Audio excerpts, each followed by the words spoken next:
tous et bienvenue sur la FEP TV. Pour cette émission, nous allons parler de changement de paradigme, un changement de paradigme qui s'opère dans le secteur bancaire. En effet, s'affranchir des frontières hiérarchiques ou des frontières métiers pour plus de transversalité, c'est l'ambition de la Banque Populaire Grand Ouest pour ses salariés. Et pour nous en parler, Oute Bloin, DGA Pôle Ressources et Transformation à la Banque Populaire Grand Ouest. Pour quelles raisons avez-vous pris l'initiative de mobiliser vos salariés sur des questions qui ne sont pas dans leur fiche de poste ? Alors cette réflexion est venue très vite après la fusion de 4 banques qui ont fait en fait naître BPGO en décembre 2017. Et donc nous avions besoin de créer une nouvelle identité culturelle de la nouvelle BPGO et que chacun trouve sa place. Et puis nous avions également envie de mobiliser 3000 salariés sur la transformation de BPGO plutôt que ça vienne top-down de 3 ou 12 personnes à la tête de l'entreprise. Ça nous semblait être beaucoup plus puissant et beaucoup plus prometteur. Voilà, donc l'idée c'est d'accélérer la transformation de nos métiers, d'offrir plus de prestations, plus de produits attendus par nos clients, de trouver de nouvelles sources de revenus et puis de travailler toujours, comme toutes les entreprises, sur notre efficacité opérationnelle. Mais concrètement, comment s'articule le dispositif ? Alors, le dispositif repose sur des initiatives volontaires. Nous avons invité nos 3000 salariés à se mobiliser sur des sujets qui leur font envie, sur lesquels ils ont des idées ou simplement envie de participer, de contribuer. Ils sont libres jusqu'à 2 jours par mois. Ils s'associent en petits groupes. Ils sont pilotés par 5-6 ambassadeurs qui les accompagnent. Et puis voilà. 5-6 ambassadeurs qu'eux-mêmes choisissent ou qui Non, sont choisis ? ce sont des D'accord. ambassadeurs qui connaissent particulièrement bien ces méthodes participatives. Et ces gens travaillent donc sans aucune contrainte de délai, sans aucune méthode imposée. Ils choisissent Ça change. voilà, les sujets sur lesquels ils veulent se mobiliser, leurs partenaires et leurs méthodes. Très bien. Et comment éviter que certains collaborateurs ne fassent pas des propositions qui ne sont pas en lien avec leur fiche de poste ? Alors, c'est forcément pas en lien avec la fiche de poste, ou très souvent, parce que c'est l'invitation qu'on leur fait.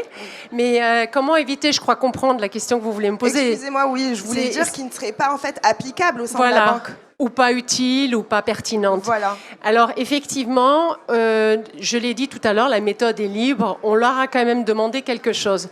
Comme nous mobilisons plusieurs, aujourd'hui, centaines de collaborateurs dans ces dispositifs, la demande qui leur est faite, c'est tout au long de leur processus de travail de faire de la consultation interne. Donc quand on travaille dans le domaine bancaire, pour ceux qui nous connaissent, c'est très réglementé. En effet. Vous l'avez dit. Alors il y a des filières métiers qui sont très spécialisées, nous avons des gens qui sont très experts. Et quand on veut apporter des idées et être créatif dans un domaine qui n'est pas le sien, il faut à minima, à un moment donné du processus, qu'on s'adresse à la conformité, qu'on s'adresse à la direction des risques, qu'on s'adresse peut-être à la direction des risques, à la RH, à l'informatique. C'est aussi une contrainte importante dans le métier. Il faut que nos outils nous permettent de réaliser nos idées. Voilà, donc ce dispositif de consultation large est imposé à toutes les équipes qui font maturer leurs projets et nous permet, in fine, quand le projet est présenté devant le comité exécutif, d'être jusqu'à maintenant, et depuis que ça fonctionne, accepté à 100%. Donc le dispositif de consultation, qui est très surveillé aussi par les ambassadeurs, nous permet d'avoir des projets qui sont viables, qui sont acceptables et qui peuvent être au moins testés, expérimentés dans les mois qui suivent la présentation au comité exécutif. Et vous avez déjà des projets qui ont été présentés au COMEX et qui sont là maintenant en train de s'appliquer au sein de la banque ? Alors, je peux vous parler de 2 expériences qui vont parler peut-être au public. La première, c'est une offre complémentaire à notre offre d'assurance. Donc, c'est une idée qui a germé dans un petit groupe de collaborateurs, dont certains qui n'ont rien à voir avec la sphère clientèle ni la sphère marketing. Donc, qui avaient envie de proposer une offre complémentaire et qui ont donc travaillé sur un dossier en collaboration avec d'autres sociétés d'assurance que celles que nous proposons dans notre gamme, des courtiers. Donc voilà, ça c'est un premier exemple et nous arrivons à l'expérimentation dans les toutes prochaines semaines. Et puis la deuxième expérience dont je peux vous parler, c'est que dans nos agences aujourd'hui, nous travaillons le matin donc avec un flux ouvert, des portes ouvertes, et l'après-midi plutôt sur rendez-vous, mais l'agence reste néanmoins ouverte.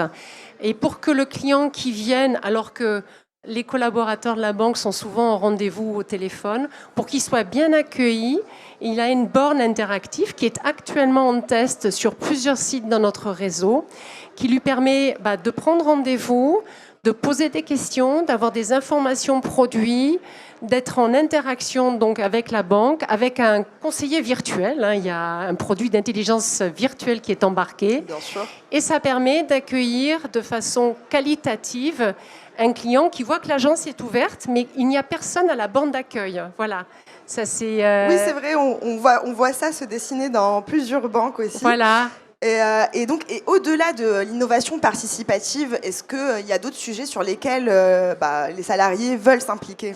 Oui, alors effectivement, à partir de l'été 2020, on a eu un mouvement assez large pour constituer plein de communautés sur des sujets différents.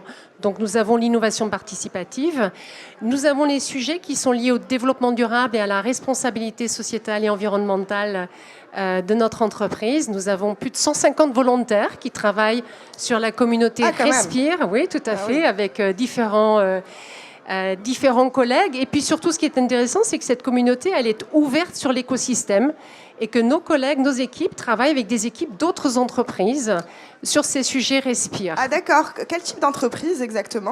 Les adhérentes de l'association, les dirigeants responsables de l'Ouest. Donc, il y en a plein qui sont ici, je crois. J'imagine, oui. Voilà.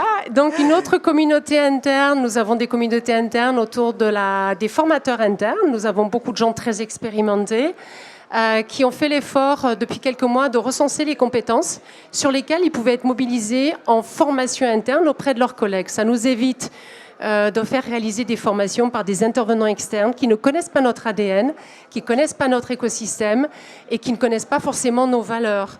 Donc on a des formations qui sont beaucoup plus appliquées et qui sont finalement beaucoup plus efficaces et plus appréciées par nos collègues. Nous avons un dernier exemple, la communauté des cailloux. Donc c'est une communauté qui existe depuis 3 ans, c'est la plus ancienne, qui traite les cailloux, les irritants. Donc elle va se saisir toutes les semaines des dizaines d'irritants qui sont postés sur un outil et qui va sélectionner et des ces irritants à sont travailler. sélectionnés sur une plateforme qui sont donnés. D'accord. C'est une plateforme dans laquelle n'importe quel collaborateur de BPGO peut saisir son caillou quand il arrive le matin ou dans la journée, il est bloqué, il a une question, voilà. Quelque chose qui l'irrite. Et là, on saisit sur la plateforme et les volontaires qui constituent cette communauté se réunissent une fois par semaine, en présentiel, en distanciel, grâce à Teams notamment, et travaillent sur ces irritants de façon à les traiter. Donc on a à peu près 60-70% des irritants qui sont traités.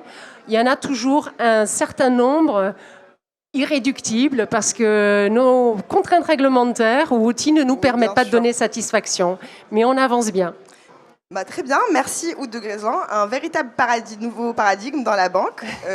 On se retrouve dans quelques minutes avec Hélène Fauché pour parler du savoir-faire des entreprises bretonnes. À tout de suite.